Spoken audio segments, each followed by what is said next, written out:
할렐루야, 2월 20일 토요일입니다. 마태복음 15장 21절부터 28절까지 말씀을 읽고 은혜 나누도록 하겠습니다. 예수께서 거기서 나가사 두로와 시돈 지방으로 들어가시니 가나안 여자 하나가 그 지경에서 나와서 소리질러 이르되 주 다윗의 자손이여 나를 불쌍히 여기소서. 내 딸이 흉악한 귀신 들렸나이다 하되 예수는 한 말씀도 대답하지 아니하시니 제자들이 와서 청하여 말하되 그 여자가 우리 뒤에서 소리를 지르오니 그를 보내소서. 예수께서 대답하여 이르시되 나는 이스라엘 집에 잃어버린 양 외에는 다른 데로 보내심을 받지 아니하였노라 하시니 여자가 와서 예수께 절하며 이르되 주여 저를 도우소서. 대답하여 이르시되 자녀의 떡을 취하여 개들에게 던짐이 마땅하지 아니하니라. 여자가 이르되 주여 옳소이다마는 개들도 제 주인의 상에서 떨어지는 부스러기를 먹나이다 하니 이에 예수께서 대답하여 이르시되 여자여 내 믿음이 크도다 내 소원대로 되리라 하시니 그때로부터 그의 딸이 나으니라. 아멘. 예, 감사합니다. 예, 즐거운 말씀 공부 시간입니다. 예, 혹시 별로 즐겁지 않으신가요? 예, 제가 부족해서 조금 재미있고 즐겁지 않게 느껴지셨다면 너무너무나 죄송합니다. 하지만 우리가 이렇게 숨을 쉬는 것은 숨을 쉬어야지 하고 숨을 쉬는 게 아니라 늘 숨을 쉬잖아요. 우리가 늘 호흡하면서 공기 중에서 산소를 공급받는 것처럼 우리가 계속해서 하나님의 말씀을 공급받아야 됩니다. 그래서 부족하지만 저를 통해서 또 저와 함께 이 말씀 은혜를 함께 나누시면 정말 고맙겠고요. 각자 섬기는 교회에서 그리고 또 각자 개인적으로 성경을 부지런히 읽으신다면 그 시간은 절대 손해보는 시간이 아니고 우리의 영혼에 큰 유익을 주는 곱빼기 더블로 큰 좋은 열매를 가져다주는 축복의 시간이 될 것입니다.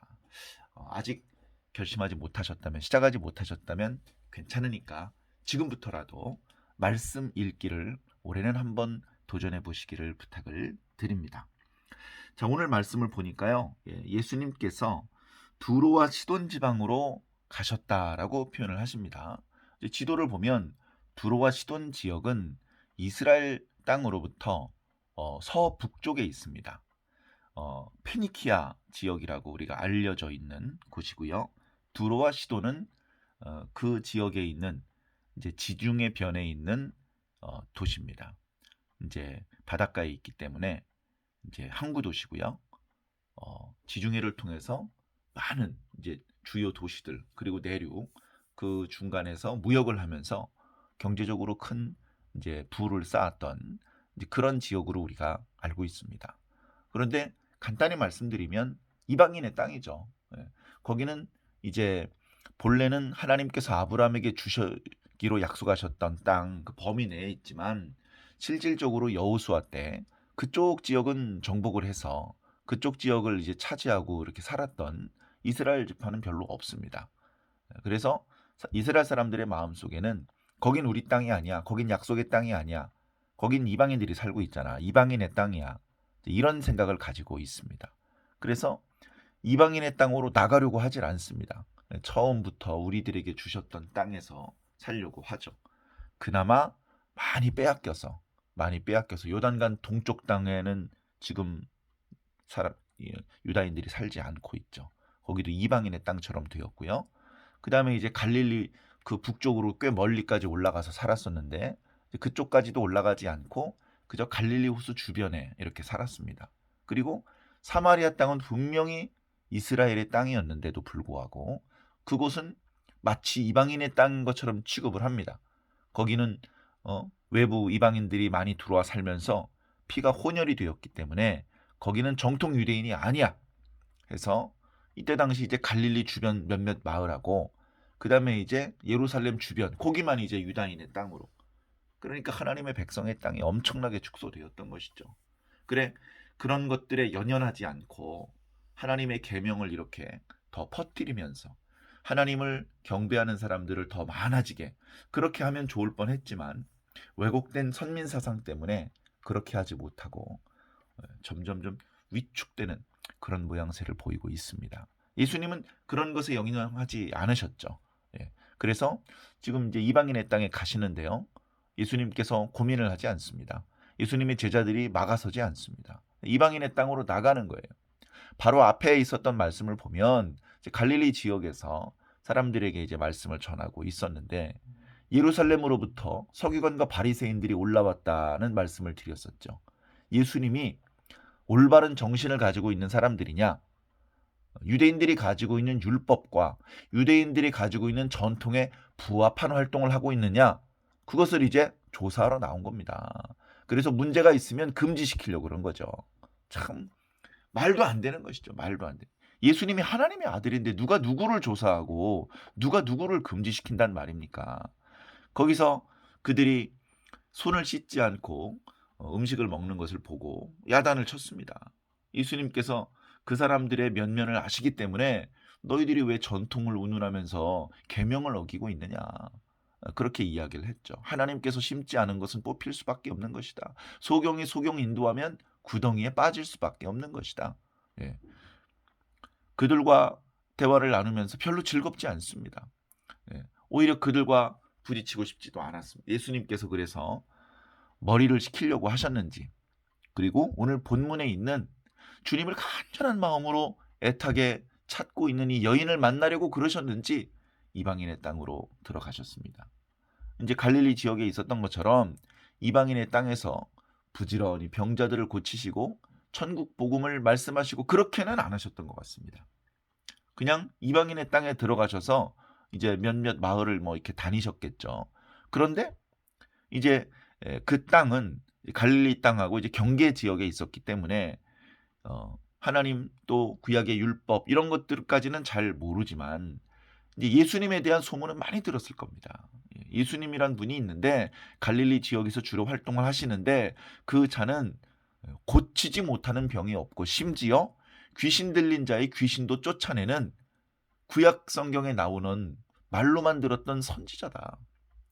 이제 그런 이야기를 듣고 자신의 땅에 귀신 들려서 고생하는 것을 알고 있던 이 어머니는 부끄러움도 개의치 않고 예수님께서 자기 동네에 들어오셨다는 이야기를 듣고 쫓아나간 겁니다. 예수님을 뭐라고 부릅니까? 주 다윗의 자손이요. 다윗의 자손이라고 부르는 것은 이거 유대인 아저씨 이렇게 부르는 정도가 아니고요. 유대인들이 가지고 있는 생각, 유대인들이 메시아를 가리켜 지칭하는 그런 호칭을 부른 겁니다. 비록 저는 이방인입니다. 가나안 여자입니다. 가나안 사람이라고 하면 이스라엘 사람들이 애굽에서 가나안을 정복을 할 때 다 죽이거나 진멸을 해버리거나 약속의 땅 밖으로 쫓아내야만 했던, 도저히 이스라엘 백성들과 하나를 이룰 수 없는, 하나님께서 금지시키셨던 그런 사람들이죠. 그런 사람들 중에 한 여자가 예수님께 나와서 다윗의 자손이라고 부르는데요. 예수님께서는 본 척도 들은 척도 안 하십니다. 제자들이 그 여인을 보았겠죠. 그 여인이 예수님을 부르는 것도 다 들었겠죠. 예수님께서 평소와 달리 그 여인을 불쌍히 여기시지 않고 고쳐주실 생각을 하지 않습니다. 평소에는 누가 고쳐달라고 부탁을 하지 않아도 예수님께서 먼저 고쳐주리려고 그렇게 하셨는데 오늘따라 예수님께서 고쳐주실 생각이 없으신 것 같습니다.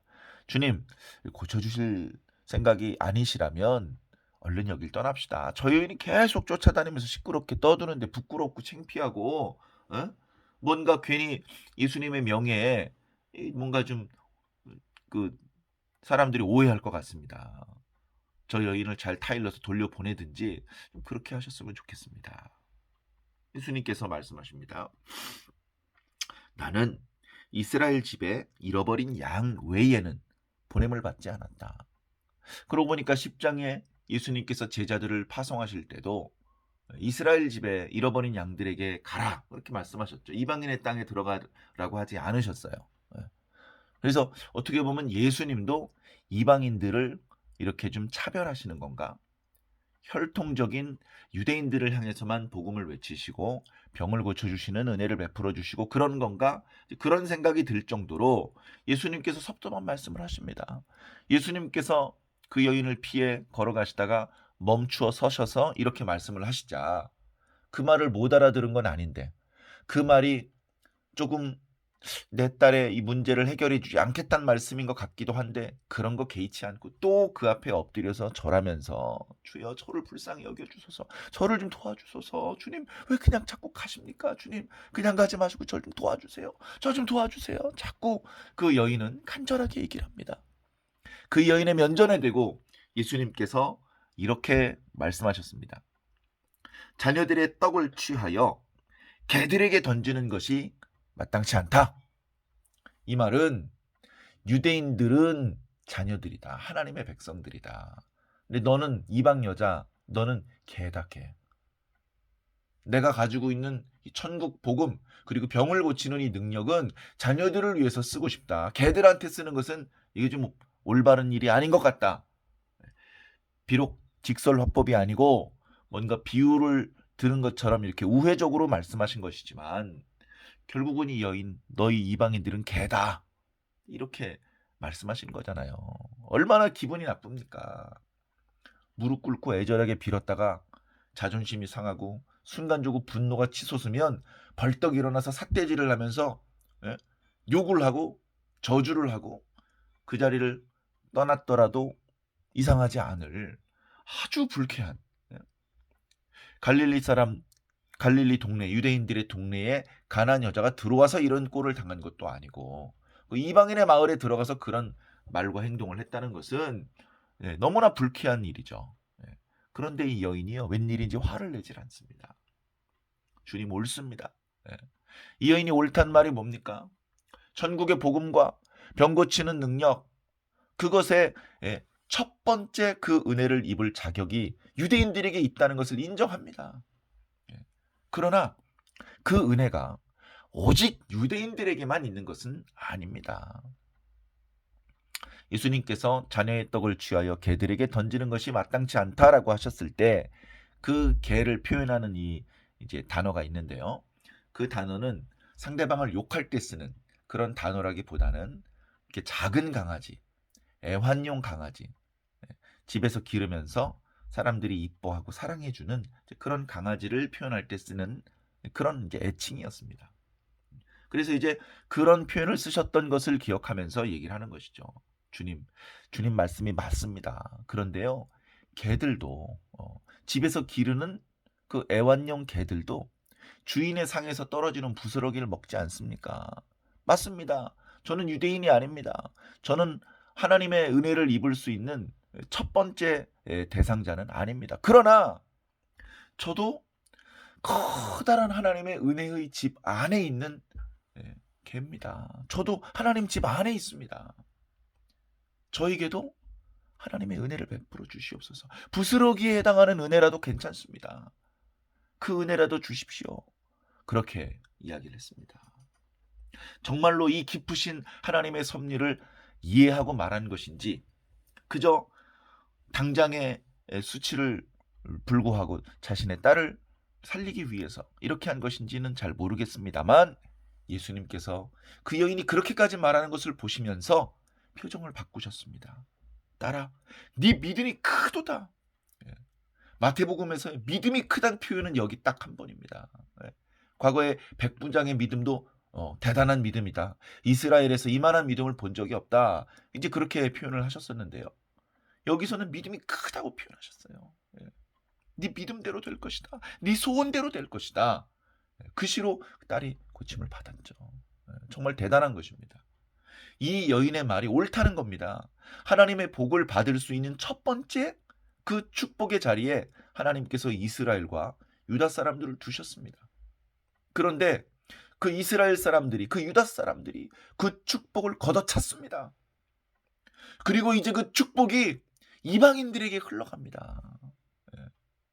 그 축복이 이방인들에게 마태복음에 보면요, 이 마태복음은 사실은 이방인들이 이 예수님에 대해서 배우고 예수님을 믿고 구원을 받기 위해서 쓴 게 아니고요, 유대인들을 위해서 쓴 책입니다. 유대인들을 위해서. 유대인들을 아직 포기하지 않고 그들에게 다시 예수님의 행적을 알려주면서 그들 중에서 몇 명이라도 하나님의 백성으로 이렇게 구원받게 하기 위해서 그들을 돕기 위해서 쓴 책이란 말이죠. 예. 그런데 이 유대인들을 위해서 기록한 복음서인 마태복음이에요. 1장부터 예수님의 족보에 이방 여인들의 이름들이 나타나고 있습니다. 예. 그리고 이방인이 틀림없는 동방 박사가 예수님을 가장 먼저 알아보고 경배를 드리는 모습이 나타나고 있습니다. 다 믿음이 없어서 책망을 듣고 있는 중에 이방인 백부장이 예수님께 칭찬을 받습니다. 그리고 이 가나안 여인이 믿음이 크도다라고 주님께 칭찬받고 복을 받고 있습니다. 사실 정말 복을 받아야 되는 사람이 있다면 당시 유대인들의 종교 지도자인 제사장, 그리고 모범적인 생활을 했던 바리새인과 사두개인들, 율법사, 서기관들, 이런 사람들이 가장 예수님께 칭찬받고, 준비되어 있는 복이 있다면 그들이 먼저 받고, 다 복을 받는 것이라면 그들이 더 큰 복을 받아야 될 것 같은데, 오히려 그들은 예수님을 죽이려고 모의하고 있고, 예수님과 대화 속에 그들의 모자람, 그들의 어리석음, 그들의 부조리함이 드러나고 있고, 그들은 점점 책망을 듣고 있고, 그들은 천국에서 점점 멀어지는 느낌이고, 천국과 무관해 보였던 창기들, 세리들, 이방인들, 무식한 사람들, 병든 자들, 부정하다고 취급받았던, 나병을 걸렸던 사람들, 혈루증을 앓았던 여인들, 이런 사람들이 주님께 병고침을 받고 용서를 받고 축복을 받고 위로를 받고 하나님 나라 가까이 끌어당김을 받고 있는 것 같습니다. 어쩌면 이런 마태복음에서 시작된 하나님의 축복의 물꼬가 이방인을 향하고 있는 그런 흐름이 오늘날까지 이어져서 오늘 저와 함께 이 말씀을 읽고 듣고 있는 우리들은 다 이방인 아닙니까? 그런데 우리도 하나님을 아버지라고 부르고 있고요. 우리도 예수님을 다윗의 자손이라고 부르면서 예수님을 메시아 또 하나님의 아들이라고 믿고, 심지어 그분을 통해서 우리의 죄가 용서받은 것과 그분이 그때 시작하신 구원을 완성하기 위해 다시 오실 것도 믿고 있지 않습니까? 사랑하는 성도 여러분, 우리의 혈통, 우리가 가지고 있는 재물의 크기, 우리가 가지고 있는 지식의 양, 우리의 인물, 우리의 배경, 전혀 중요하지 않습니다. 주님께서 중요하게 보시는 것은 네가 나를 믿느냐, 네가 나의 말씀을 믿느냐, 말로만 믿는다고 하지 않고 정말로 이 말씀대로 살고 있느냐, 아버지의 뜻대로 살고 있느냐. 그렇다면 넌 나의 가족이다. 그렇다면 넌 천국 백성이다. 그렇다면 너에게는 내가 아낄 것이 없다. 내가 가지고 있는 모든 것이 바로 너의 것이다. 나는 너로 더불어 먹고 너는 나로 더불어 먹는 것이다. 나는 네 속에 들어가 살 것이고 너는 내 안에 들어와 사는 것이다 라고 말씀해주고 있는 것입니다. 사랑하는 성도 여러분, 가나안 여인보다도 우리는 더 지독한 죄인이었을지 모릅니다.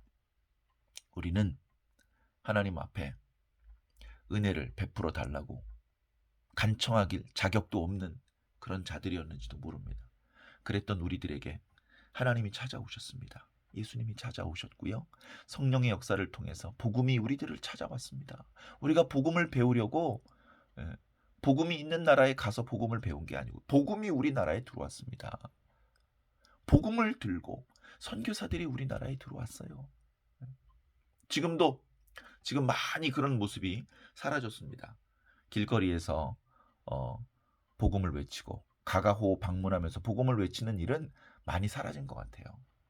그런 것들은 서로 불편한 일이고 또 지나친 이단에서 하는 일이다. 이제 그런 인식이 있기 때문에 이제 그렇게 하기보다는 우리는 관계전도, 우리 주변에 알고 있는 사람들 중에서 기도하면서 함께 예수님을 믿도록 그렇게 권면하고 그렇게 이제 전도를 하죠.